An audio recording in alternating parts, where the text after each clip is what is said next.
حدیث پاک کا مفہوم اپنے الفاظ کے جامع میں پڑھنے لگا ہوں. جب کوئی بندہ اکیلے ہو اور گناہ کا موقع بھی ہو اور وہ یہ سوچ کر کے اللہ دیکھ رہا ہے، اس وقت تو گناہ چھوڑ دے تو اللہ اس کی ساری زندگی کے گناہ اسی ایک گناہ چھوڑنے کی وجہ سے معاف کر دیتا ہے. ساری زندگی کے گناہ، ساری زندگی کے گناہ. کس وجہ سے؟ کہ زندگی میں کبھی یہ سوچا کہ اللہ دیکھ رہا ہے، گناہ کر سکتا ہے، اللہ دیکھ رہا ہے. اکیلے میں گناہ کا موقع ہے، گناہ کرتا نہیں، چھوڑ دیتا ہے. مثال کے طور پہ کسی حسین لڑکی کے چہرے پہ نظر پڑی، دل میں خیال ہے اللہ دیکھ رہا ہے، جھک گئی، اللہ مغفرت کر دیتا ہے. بلکہ یہاں تک آقا کی حدیث ہے کہ 300 جنتی حوروں کے ساتھ اسی وقت اللہ اس کا نکاح کر دیتا ہے. دنیا کی نعمتیں چند دن کی ہے، بہت دن نہیں ہے. مولا کائنات نے کہا تھا کہ جس کے حرام میں عذاب ہو اور جس کے حلال میں حساب ہو، اس دنیا کی نعمتوں کو لے کے میں کروں گا کیا؟ حلال ہے تو حساب دینا پڑے گا اور حرام ہے تو عذاب ہی عذاب ہے. جو حدیث پڑھنے لگا تھا وہ ابن الجوزی نے اپنی کتاب میں لکھا ہے، اس کو اس کا مفہوم پڑھنے لگا ہوں. اور سیدنا عبداللہ ابن عمر اس کے راوی ہیں. ابن عمر چھوٹی عمر کے صحابی ہیں.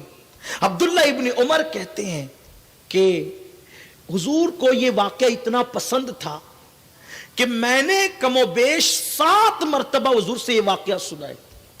تو جو بڑی عمر کے لوگ ہوں گے انہوں نے کتنی مرتبہ سنا ہوگا؟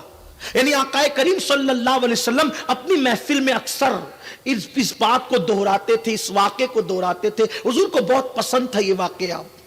ابن عمر کہتے ہیں کم سے کم 7 مرتبہ تو میں نے سنا ہے کم و بیش، چھوٹی عمر کے باوجود. وہ واقعہ کیا ہے؟ وہ واقعہ یوں اللہ کے حبیب کے فرمان کا مفہوم ہے کہ بنی اسرائیل کے اندر ایک شخص تھا، اس کا نام کفل تھا. اور کفل کی عادت یہ تھی کہ کفل بڑا گنہگار، بڑا عیار و مکار، بڑا پاپی تھا. اس کا حال یہ تھا کفل کا، اللہ اکبر، کہ کفل کی رات کبھی ایسی نہیں گزرتی تھی کہ اس کے بستر پر کوئی نئی لڑکی نہ ہو. یعنی ہر رات اس کے لیے وہ زنا کے لیے نئی نئی لڑکیوں سے رابطہ کرتا، اپنی دولت کا مس یوز کرتا، اپنی دولت کا غلط استعمال کرتا. ہاں یہی حال تھا کفل کا کہ کفل جو ہے روزانہ شام سے پہلے اپنے لیے کوئی نیا شکار ڈھونڈنے کے لیے نکلتا اور اللہ نے جو دولت دی ہے اس دولت کا غلط استعمال کرتے ہوئے اس لڑکی کی آبرو کو وہ خرید لیتا اور اس کے ساتھ وہ بدفعلی کیا کرتا تھا. ایک دن کفل اپنے نئے شکار کے لیے جیسے ہی اپنے گھر سے نکلا، اس کی نظر ایک خوبصورت لڑکی پر پڑی، ایک حسین و جمیل لڑکی پر پڑی. کفل نے جیسے ہی خوبصورت لڑکی کو آتے دیکھا، لیکن اس کی حیرت کی انتہا نہ رہی کہ لڑکی جب آ رہی تھی تو وہ ضرورت مند تھی اور وہ لڑکی اپنے محلے کے لوگوں سے قرضہ مانگ رہی تھی. مجھے چند سکے دے دو، مجھے پیسوں کی ضرورت ہے، مجھے چند سکے دے دو، مجھے پیسوں کی ضرورت ہے. لیکن کسی نے بھی اس کو قرضہ نہیں دیا، حالانکہ وہ بھیک نہیں بلکہ قرضہ مانگ رہی تھی. اللہ اکبر. حالات کی ماری وہ خوبصورت لڑکی جب لوگوں سے قرضے کا مطالبہ کرنے لگی لیکن کسی نے بھی اس کو قرضہ نہیں دیا تو کفل نے سوچا موقع اچھا ہے، انسان احسان کا بندہ ہوتا ہے. تو کفل نے کیا کیا، جیسے لڑکی قریب آئی اس کو چند درہموں کی ضرورت تھی، کفل نے سینکڑوں درہم اس کی جھولی میں ڈال دیے. کہتے ہیں کہ انسان احسان کا بندہ ہوتا ہے. جیسے ہی اس لڑکی نے تشکر کے انداز میں اس کو کفل کو دیکھا، یعنی شکریہ کے لب و لہجے میں اس کو دیکھا، تو کفل نے مسکرا کر کے کہا او لڑکی، میں نے تجھے جو کچھ دیا ہے اس کے بدلے میں تجھ سے کچھ نہیں مانگتا، بس ایک چیز اتنی چاہتا ہوں کہ تھوڑی دیر کے لیے میرے گھر چل اور چل کر کے مجھ سے کچھ باتیں کر لے، پھر تو اپنے کام سے چلی جانا.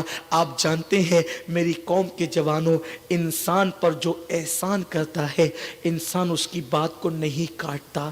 یہاں رک کر کے میں اپنی قوم کے جوانوں کو پیغام دینا چاہتا ہوں. اس وقت چند سالوں سے یوٹیوب پر تقریریں آ رہی ہے، میڈیا پر یہ باتیں آ رہی ہے، چینلوں پر یہ چیخا جا رہا ہے، اخبار میں یہ لکھا جا رہا ہے کہ مسلمانوں کی بیٹیاں غیروں کے ساتھ بھاگ رہی ہے، اس کے ساتھ بھاگ رہی ہے، اس کے ساتھ بھاگ رہی ہے. سب درد بھری باتیں کرتے ہیں.